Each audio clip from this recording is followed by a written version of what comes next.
Yeah, a coyote just went. Whoosh.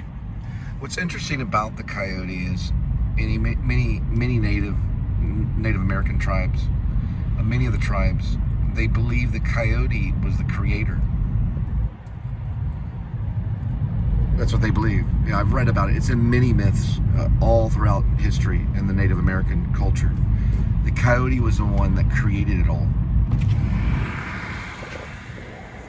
And I think they kind of, saw the coyote as kind of like a god. So it's a very interesting myth, He just went right by really quick, just a flash. And just walked by. That's probably why. The coyote would just come across the Native Americans' path and then just be gone like that. They'd come and go very quick, like a creator. The coyote, yes, was basically the ruler of the universe. That's what they believed. They earnestly believed. And they probably still believe in it now, too. Yeah, there is a group of Native Americans that have started a whole channel, not a channel, but they may have started a channel, but they have a show that I desperately want to see called Reservation Dogs. Yeah. And they actually still believe in their culture as they do the show. So when they come across an owl, they block its eyes out. And I don't understand the whole thing about why they do it, but supposedly the owl's eyes cannot be filmed. Do you ever watch Labyrinth?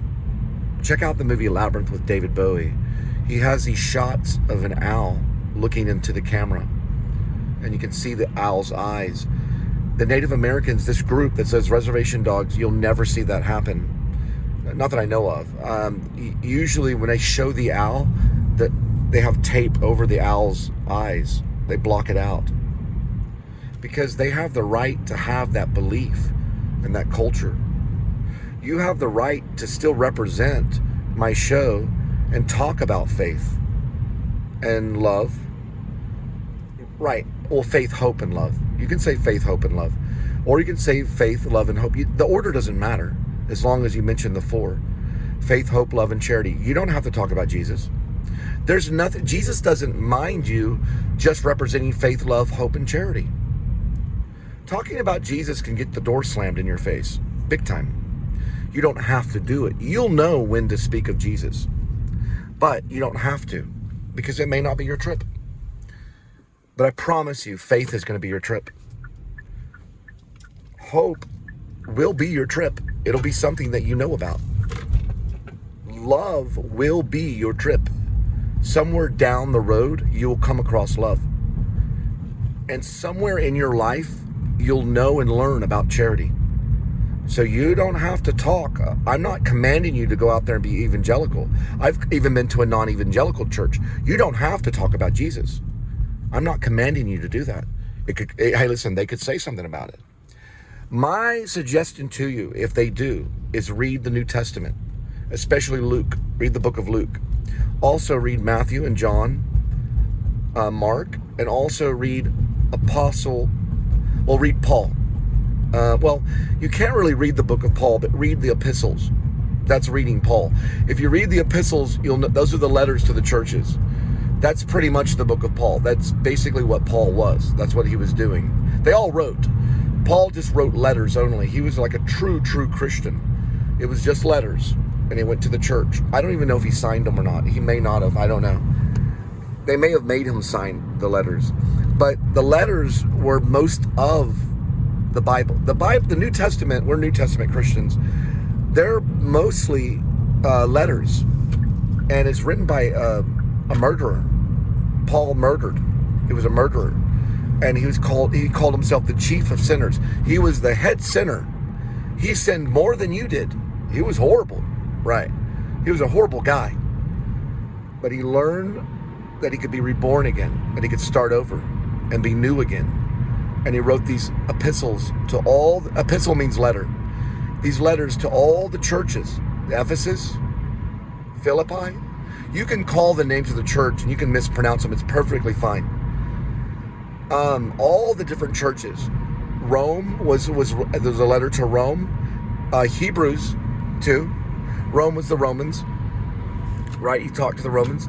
They were all directed to your nation, right? To your particular nation. It was directed to you, so that you would understand those principles of faith, hope, love, and charity. There was a difference between love and charity.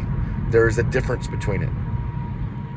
And study the meaning of love, and study the meaning of charity, study the meaning of faith and hope, study all of it. But the most important thing that you're going to have in this life, that's going to get you through this life, is love.